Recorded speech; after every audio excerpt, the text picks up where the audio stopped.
दोस्तों, आज की वीडियो में हम आपको एक नमाजी और एक हाथी की मदद का एक ऐसा वाक़या बताने वाले हैं कि जिसको सुनकर आप भी हैरान हो जाएंगे। इसलिए आज की ये वीडियो आप सभी के लिए बहुत ही ज़्यादा ख़ास है। आप इसको आखिर तक ज़रूर देखें और मेहरबानी करके इसे शेयर भी कर दें ताकि और भी लोगों के पास ये वीडियो पहुँच जाए। तो चलिए दोस्तों, शुरू करते हैं। दोस्तों, बहुत पहले की बात है। ईरान में एक गरीब आदमी रहता था जो मेहनत मजदूरी करके अपना और अपने बच्चे का पेट पालता था। लेकिन वो बहुत नेक, ईमानदार और परहेजगार इंसान था। वो मजदूरी करके हलाल रोज़ी इस तरह से कमाता था कि वो एक जगह से सामान उठाकर दूसरी जगह पर ईमानदारी के साथ में पहुंचाया करता था। अब क्योंकि वो बहुत ज़्यादा ईमानदार था, नेक दिल था, इसलिए लोग अपना कीमती से कीमती सामान भी उसके ज़रिए से ही दूसरी जगह पर पहुंचाते थे। इस शख्स का एक बेटा था जिसकी माँ तो नहीं थी, यानी कि इसकी बीवी का इंतकाल हो चुका था। अब जितना नेक और ईमानदार आदमी वो खुद था, उसी तरह की तरबियत उसने अपने बेटे की थी। बेटा बाप को जब रमज़ान के महीने में रोज़े रखते हुए देखता तो उसके दिल में भी ये ख्वाहिश पैदा होती कि वो भी रोज़े रखे, अपने बाबा की तरह वो भी रोज़े रखेगा। इसलिए वो इस बार जब रमज़ान का महीना शुरू हुआ तो बेटा ज़िद करने लगा और कहने लगा कि अब्बा जान, इस बार मुझे भी रोज़े रखने हैं। ये सुनकर उसके बाबा जान ने कहा कि बेटा, अभी आप बहुत छोटे हो, अभी आपको समझ नहीं है, लेकिन हाँ, मैं तुझसे ये वादा करता हूँ कि अगले साल तुम मेरे साथ में रोज़े रख लेना। वो अपने बाप का फर्माबरदार बेटा था, इसलिए उसने अपने वालिद की बात नहीं टाली, क्योंकि उसके बाबा जान उससे बहुत ज़्यादा मोहब्बत करते थे। उसकी माँ तो मौजूद नहीं थी, मगर बाप ने माँ और बाप दोनों का प्यार उसको दे रखा था, इसलिए वो अपने वालिद की किसी भी बात को नहीं टालता था। यही वजह थी कि वो अपने बाबा जान की बात को मान गया और अगले रमज़ान का इंतज़ार करने लगा। दोस्तों, फिर जब अगले रमज़ान का महीना शुरू हुआ तो उसने अपने बाबा से पहले ही कहना शुरू कर दिया था कि वो पहला रोज़ा ज़रूर रखेगा। इस बार बाप ने उसकी बात नहीं टाली और कहने लगे कि हाँ मेरे बेटे, मैंने तुमसे वादा किया था, इसलिए अब तुम भी मेरे साथ रोज़े रखोगे। ये सुनकर बेटा पूरी रात इसी खुशी में जागता रहा कि आज वो रोज़ा रखेगा। फिर जैसे ही सहरी का वक्त शुरू हुआ तो उसने अपने वालिद को जगा दिया और कहने लगा कि अब्बू जान, सहरी का वक्त हो गया है, चलिए मेरे साथ में सहरी कीजिए। उसके बाद दोनों बाप बेटे ने सहरी की और रोज़ा रख लिया और फिर मस्जिद में नमाज़ पढ़ने के लिए चले गए। फजर की नमाज़ पढ़कर जब दोनों बाप बेटे घर पहुँचे तो वहाँ पर शहर का एक अमीर और रईस आदमी खड़ा हुआ पहले से ही इंतज़ार कर रहा था। उसके पास जाकर बाप ने पूछा कि जी, मैं आपकी क्या खिदमत कर सकता हूँ? तो वो रईस आदमी कहने लगा कि मैं जानता हूँ कि तुम बहुत बड़े ईमानदार हो, नेक आदमी हो और मेरे पास में बहुत कीमती सामान है। मैं इसे जल्द से जल्द करीब ही अपने एक रिश्तेदार के यहाँ पहुँचाना चाहता हूँ। अगर तुम मेरा यह काम कर दोगे, अगर तुम मेरा ये सामान पहुंचा दोगे तो मैं तुम्हें मजदूरी के अलावा बहुत सारा इनाम भी दूंगा, क्योंकि इस वक्त मैं तुम्हारे सिवाय किसी और पर भरोसा नहीं कर सकता हूं। अब क्योंकि वो आदमी बहुत नरम दिल था और उसका काम भी यही था, इसलिए वो कहने लगा कि आप बेफिक्र हो जाएं, इंशाअल्लाह आपका ये काम हो जाएगा। फिर बाप ने बेटे की तरफ देखा तो वो बहुत उदास लग रहा था। ये देखकर बाप ने बेटे को समझाया कि बेटा, ये तो मेरा काम है और घर आए काम को यूं ही छोड़ देना ठीक बात नहीं है, और तुम फिक्र मत करो, इंशाअल्लाह इफ्तार तक मैं तुम्हारे पास वापस आ जाऊंगा। उसके बाद वो आदमी उसका कीमती सामान लेकर वहां से चल पड़ा। जब वो उस सामान को लाद कर जा रहा था तो रास्ते में उसे एक दरख्त के नीचे एक आदमी सोया हुआ नजर आया जो सख्त बीमार लग रहा था। वो आदमी इसको देखते ही कहने लगा कि मैं बहुत भूखा हूँ, 2 दिन से मैंने कुछ भी नहीं खाया और साथ ही मैं बीमार भी बहुत हूँ। अगर आपके पास में खाने पीने के लिए कुछ हो तो मुझे दे दो। तो ये सुनकर उस आदमी ने कहा कि मैं तो रोज़ेदार हूँ, इसलिए मेरे पास तो अभी खाने पीने के लिए कुछ भी नहीं है। फिर वो बीमार आदमी कहने लगा कि वैसे तुम कहाँ जा रहे हो? तो इसने वो जगह बता दी जहाँ पर इसको जाना था और कहने लगा कि मुझे ये सामान वहाँ पर पहुँचाना है। तो ये सुनकर वो बीमार आदमी कहने लगा कि मुझे भी वहीं पर जाना है जहाँ पर आप जा रहे हो, इसलिए मुझे भी आप अपने साथ ले चलो, लेकिन मुझे आप अपनी सवारी पर बिठा दो, क्योंकि मैं पैदल नहीं चल सकता। आप चाहें तो इसके बदले में कुछ पैसे ले लें।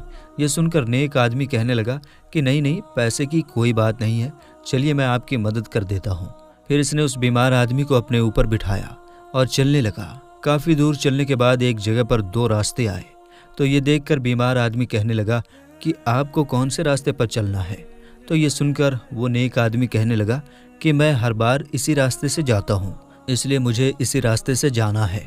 تو وہ بیمار آدمی کہنے لگا کہ ارے چھوڑو اس راستے کو، یہ راستہ بہت خراب اور لمبا راستہ ہے، میں آپ کو قریب کا چھوٹا راستہ بتاتا ہوں، وہاں سے ہم بہت جلدی ہی پہنچ جائیں گے۔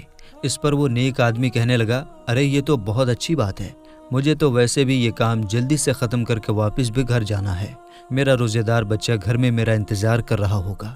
اس لیے پھر اس بیمار آدمی کے کہنے پر وہ اس کے بتائے ہوئے راستے پر چل پڑا۔ تھوڑی دور چلنے کے بعد راستے میں ایک خطرناک اور گھنا جنگل آ گیا۔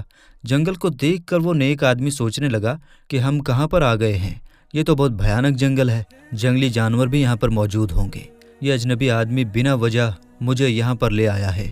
پھر جب اس نیک آدمی نے پیچھے مڑ کر دیکھا تو کیا دیکھتا ہے کہ وہ جو اونٹ پر بیٹھا ہوا اجنبی آدمی تھا وہ کود کر زمین پر آ گیا اور سیدھا کھڑا ہو کر جیسے ہی اس نے اپنے سر سے چادر ہٹائی تو ایسا لگا جیسے کہ یہ بہت طاقتور انسان ہے۔ پھر وہ ہنستے ہوئے شریف آدمی کی طرف بڑھنے لگا اور کہنے لگا کہ یہ مدد تو ایک بہانہ تھا، مجھے تمہارا یہ قیمتی سامان لوٹنا تھا اور ساتھ ہی تمہیں مارنا بھی ہے۔ اس لیے پھر جب اس نے اسے مارنے کے لیے اپنا خنجر نکالا اور جیسے ہی اس کے قریب گیا تو وہ نیک آدمی کہنے لگا کہ بھائی تم مجھے کیوں مارنا چاہتے ہو، یہ سامان میں تمہیں دے دوں گا مگر یہ کسی کی امانت ہے اور جو اس کا حقدار ہے مجھے اس تک یہ سامان پہنچانا ہے۔ تو یہ سن کر وہ شخص کہنے لگا مگر اس سامان کے ساتھ ساتھ تجھے مارنا بھی ضروری ہے، کیونکہ تجھے مارنا اس لیے ضروری ہے تاکہ تم کسی کے پاس میں جا کر یہ نہ بتا سکو کہ راستے میں تمہارے ساتھ کیا ہوا ہے اور کس ٹھگ نے تمہیں لوٹا ہے۔ یہ سن کر وہ نیک آدمی کہنے لگا کہ ٹھیک ہے، لیکن مارنے سے پہلے تم مجھے آخری بار نماز پڑھ لینے دو۔ اس پر وہ چور ہنسنے لگا اور کہنے لگا کہ نماز پڑھنے سے کیا ہو جائے گا، کیا تمہیں یہ نماز بچا لے گی؟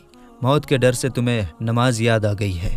تو یہ سن کر وہ نیک آدمی کہنے لگا کہ مجھے موت کا ڈر نہیں ہے اور نہ ہی یہ کوئی دکھاوے کی نماز ہے، میں صرف اللہ کی محبت میں نماز پڑھ رہا ہوں، کیونکہ میں روزے دار ہوں اور اس سے خوبصورت بات میرے لیے اور کیا ہو سکتی ہے کہ روزے کی حالت میں میری موت ہو جائے۔ یہ سن کر وہ چور ہنسنے لگا اور کہنے لگا کہ چل جلدی نماز پڑھ لے، لیکن تجھے بچانے والا اس وقت اس گھنے جنگل میں کوئی نہیں ہے۔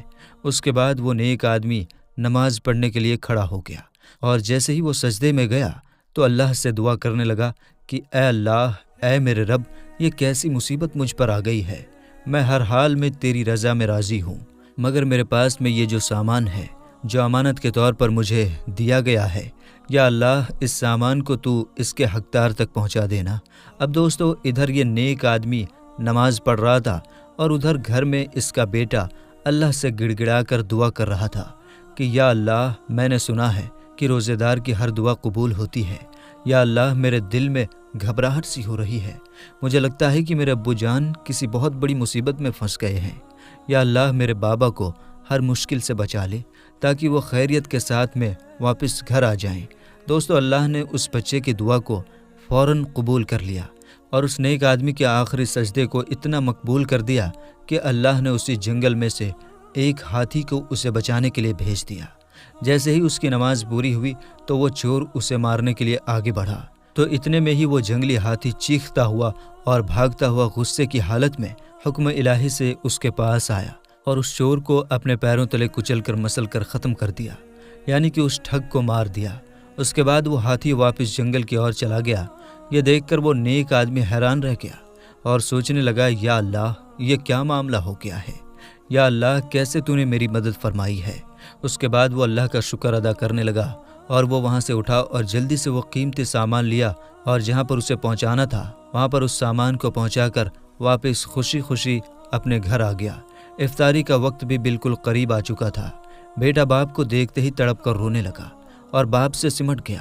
اس کی ماں تو نہیں تھی مگر باپ کی چاہت میں آنسو نکل پڑے۔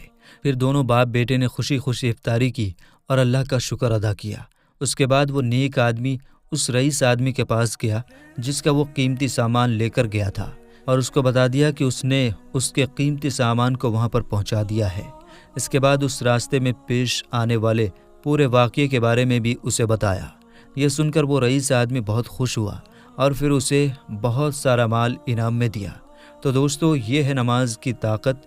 اللہ پاک ہم سب کو بھی نماز پڑھنے کی توفیق عطا فرمائے، آمین یا رب العالمین۔